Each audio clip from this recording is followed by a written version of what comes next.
Bukas na tayo, takasan na natin ang mundo. Magtago papalayo sa mas tahimik at payapang mundo. Umubulong ang hanging amihan at huni ng ibon. Dumudulog at tinatawag na tayo ng bundok.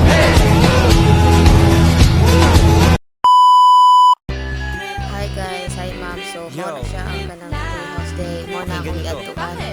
Kay laay kas balay. So, gusto na ako makita ang view. Kaya na sila isip mo ang view sa Igbaw. So, mo na sa way pagtuhaduha ni anak dyan ko. Mahalag ang kurog-kurog kong tingin para makita ng siya ang view di ay. So, mo na siya. Katat ko din para makatat out ko sa Igbaw. Kaya nagbaw na napod ko para masanapod ko makaon. As you can see guys, ako din yung message ang nakita, no?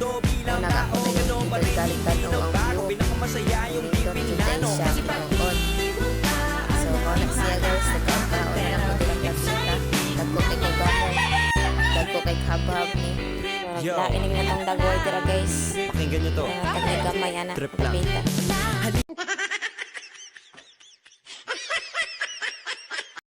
So, bitaw guys, share lang na ako ninyo, no? Nidot ko tari sa bukid kay kanang peaceful kaayo. Nindot ang view.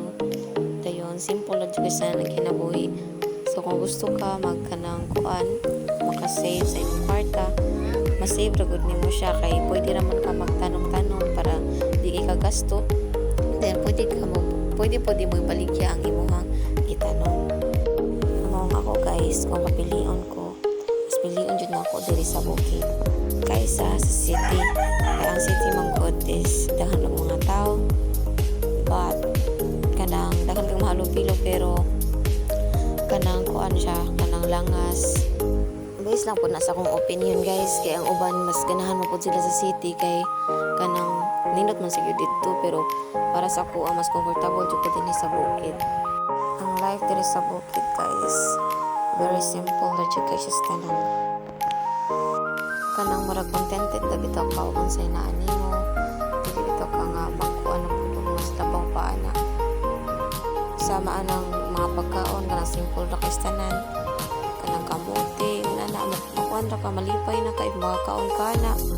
Kanang kayong ngunit na ka nga mas mukuhan pag mas lami paana ng mga pagkaon.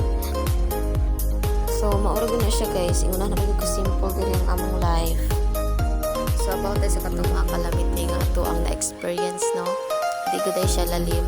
Then, ako kay siya impact sa ito. So, daghan kay mga pamilya nga nawadaan o kana mga kuwan sa kinabuhi. So, na-realize na ako nga mas sino to ihatag na to ang atong time para itong family because kanang life is unpredictable.